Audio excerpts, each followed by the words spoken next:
Junagadh Somnath highway પર ગોદાઈ ટોલનાકાનો બનાવ સામે આવ્યો। જૂનાગઢ સોમનાથ હાઈવે પર આવેલ ગાદોઈ ટોલનાકાનો બનાવ પોલીસ અધિકારી અને ટોલ કર્મી વચ્ચે માથાકૂટ। પોલીસ અધિકારી કોડીનાના પીઆઈ ભોજાણી હોવાની ટોલ મેનેજરનો આક્ષેપ। પોલીસ અધિકારીને કાર્ડ બતાવવાનું કહેતા ઝપાઝપી થઈ હોવાના ટોલ કર્મી અને ટોલ નાકા મેનેજરનો આક્ષેપ। પોલીસ અધિકારી અને તેમની સાથેના અજાણ્યા લોકો દ્વારા કરવામાં આવ્યો હુમલો। બંને ઇજાગ્રસ્તોને સારવાર માટે જૂનાગઢની ખાનગી હોસ્પિટલમાં ખસેડવામાં આવ્યા। ટોલ નાકા સીસીટીવી આવ્યા સામે મંથલી પોલીસ દ્વારા વધુ તપાસ હાથ ધરવામાં આવી। ઇજાગ્રસ્ત ટોલ કર્મીના નામ રાજેશ છૈયા, टोल नाका मैनेजर भावेश टाटा मियाँ टोलकर।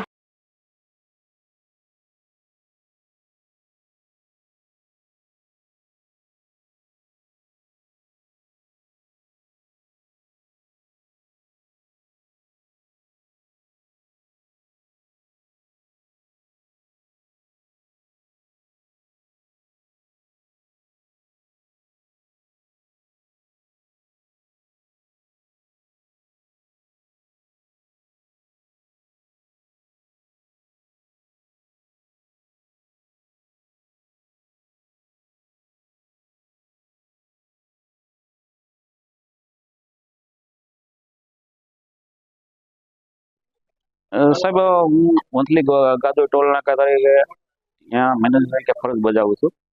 એ અમારે અહીંયા પોલીસનું કાર્ડ બતાવીને એક પીઆઈ નીકળેલા, તો કંઈક એને કાર્ડ કેમ મારી પાસે કાર્ડ બતાવશે, કંઈ અપશબ્દ બોલીને એવું ટીસીઆઈ રે આપણું જે ટીસી હોય એની એને માથાકૂટ થઈ હતી કે ભાઈ કેમ મારું પાસે કાર્ડ માગશો। તો એને કીધું કાર્ડ બતાવો એટલે હું તમને જવા દઉં। તો એને કંઈક એવી રકઝક થતા એની પિસ્તોલ કાઢી ને ટીસી ને કંઈક ઝાપટ મારી, એક પિસ્તોલ કાઢી ને ઝાપટ મારી અંદરથી, એ ફૂટેજમાં છે। પછી એને અંદરથી ઉપાડવાની, બે વ્યક્તિએ બાવડા પકડીને ઉપાડવાની કોશિશ કરી, ગાડીમાં ભરવાની। આ બધા લોકો અહીંયા ભેગા થઈ ગયા। પછી અમે પોલીસ સ્ટેશને ફરિયાદ લખાવા ગયા। અહીંયાથી ફૂટેજ ચેક કરવા માટે રાણા સાહેબ અને બીજો સ્ટાફ ગાદોઈ સાથે મારકૂટ કઈ રીતે થઈ છે, પછી ગાદોઈ ટોલ નાકા ઉપર ગયા રાણા સાહેબની ફૂટેજ જોવા માટે કે ભાઈ શું છે। પોલીસ સ્ટેશનેથી મને અહીંયા બોલાવ્યો કે ભાઈ તમે ટોલ પ્લાઝા ઉપર આવી જાઓ, અહીંયા હું ફૂટેજ ચેક કરું છું।